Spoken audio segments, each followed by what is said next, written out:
بسم اللہ الرحمن الرحیم۔ السلام علیکم ورحمۃ اللہ وبرکاتہ۔ آپ کے مسئلے کا فوری حل اگر کوئی ہے تو وہ درود شریف ہے۔ آپ یقین کریں، جیسے جیسے آپ درود شریف کی کثرت کریں گے دونوں جہانوں کی نعمتوں سے مالا مال ہو جائیں گے۔ ہمارا آج کا موضوع ہے ہم سب کی روحانی غلطی۔ بچپن سے سنتے آئے ہیں کہ کاش ہم 1400 سال پہلے پیدا ہوتے اور اپنے آقا نبی اکرم صلی اللہ علیہ وسلم سے براہ راست فیض یاب ہوتے۔ یہ وہ کلمات ہیں یا یہ وہ خواہش ہے کہ جو میں اپنی 70 سال کی عمر میں بھی دل میں رکھتا ہوں، مگر آج مجھے بہت دکھ ہوا اور آپ بھی سن کر بہت پریشان ہوں گے کہ پیدائشی ایمان پر شکر کرنے کے بجائے ہم اپنے رب سے شکوہ کرتے ہیں کہ ہم اس وقت کیوں پیدا نہیں ہوئے۔ اصل موضوع کی طرف آنے سے پہلے میں عرض کرنا چاہتا ہوں کہ الحمدللہ 500 ویڈیوز ریکارڈ ہو چکی ہیں۔ میں نے آج تک نہیں کہا کہ پوری ویڈیو دیکھنا، مگر پلیز اس ویڈیو کو آخر تک ضرور دیکھیں، اور اگر آپ سمجھیں کہ میری بات درست ہے تو پھر ہر ایک تک یہ پیغام پہنچا دیں۔ شکریہ۔ حضرت نذیر تابعی رحمۃ اللہ علیہ بیان فرماتے ہیں کہ ایک دن ہم لوگ فیض حاصل کرنے کے لیے صحابی رسول حضرت مقدار بن اسود رضی اللہ تعالیٰ عنہ کے پاس حاضر تھے۔ اسی اثناء میں ایک شخص کا وہاں سے گزر ہوا، اس کی نظر حضرت مقدار رضی اللہ عنہ کے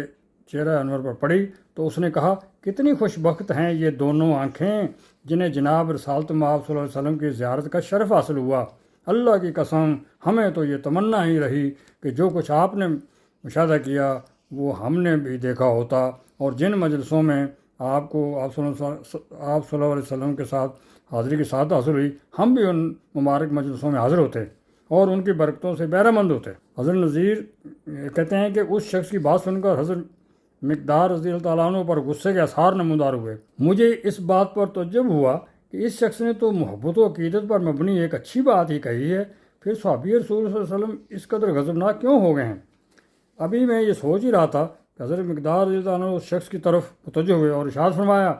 جس مجلس میں اللہ تعالیٰ نے تمہیں شریک نہیں ہونے دیا، تم اس مجلس میں شریک ہونے کی تمنا ہی کیوں کر رہے ہو؟ اور تمہیں کیا خبر کہ اگر تم اس زمانے میں اور اس مجلس میں ہوتے تو تمہارا اس وقت کیا حال ہوتا؟ اللہ ذوالجلال کی قسم،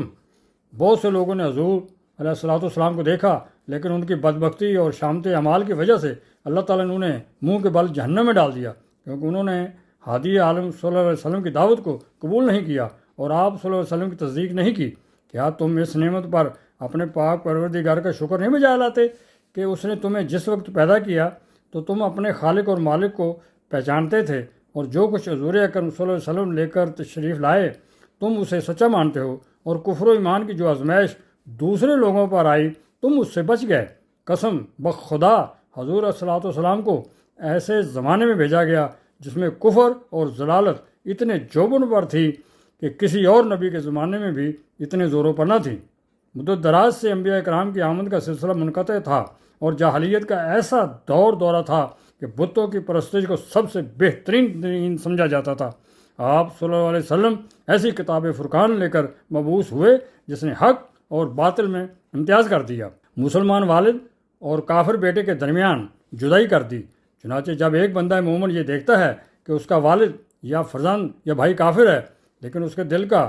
کفر یعنی تالا اللہ جل شانہ نے کھول کر ایمان سے بھر دیا ہے، اور اسے یقین ہے کہ اس کا یہ خاص تعلق دار جہنم رسید ہوگا، اور اسے یہ خبر بھی ہے جو جہنم میں گیا وہ برباد ہو گیا، تو اپنوں کی ہمدردی میں اسے نہ چین آتا تھا اور نہ اس کی آنکھ ٹھنڈی ہوتی تھی، جسے قرآن نے یوں بیان کیا ہے، اے رب ہم کو اپنی عورتوں اور بچوں کی طرف سے آنکھوں کی ٹھنڈک عطا فرما۔ تو آپ اندازہ لگائیں